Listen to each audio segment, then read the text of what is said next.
The second industrial revolution happened just a few years after the first revolution. It was as big of a leap forward as its predecessor.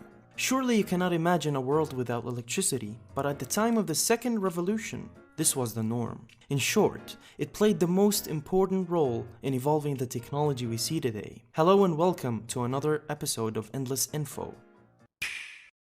Alexander Graham Bell began researching methods to transmit several telegraph messages over a single wire, which led to the invention of the telephone back in 1876 and went on to create Bell Telephone Company in 1877.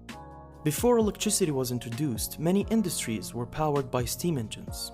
1831 is the year that scientist Faraday discovered an electric current, which soon became revolutionary. He discovered that the current was produced inside the wire coil when a magnet, that was placed near the coil of course, was moved. Discovering this electrical current was a breakthrough within the industries, and by 1832, an electrical generator had been built. Being able to have a new, improved source of energy was reassuring for not only workers' lifestyle, but the way that everyone lived their lives.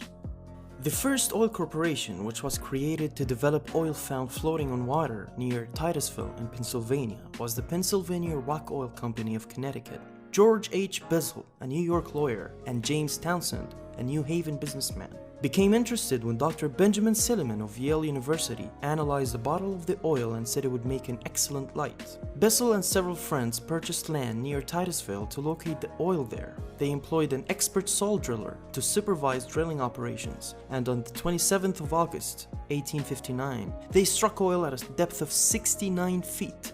So far as is known, this was the first time that oil was tapped at its source. Among the most influential and the far most reaching innovations of the second revolution was the internal combustion engine. It was basically powered by gas and air.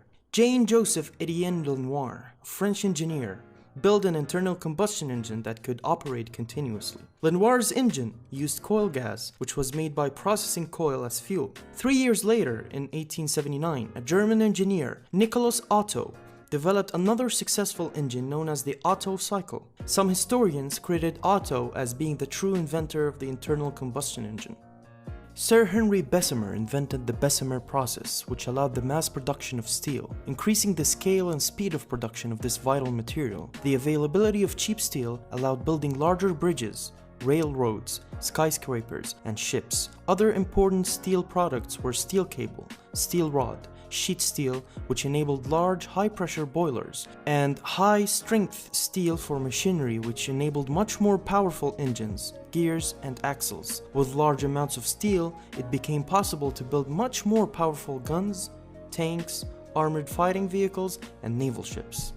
When we talk about the second industrial revolution, there are a lot of inventions in that era. Modern bicycle in 1876, pneumatic tire in 1887, the first automobile in 1886, the steam turbine in 1884, and lots more. The second industrial revolution was in many ways the continuation of the first. In many industries, there was direct continuity, yet it differed from it in a number of crucial aspects. What was learned in these years prepared the way for many more industrial revolutions to come.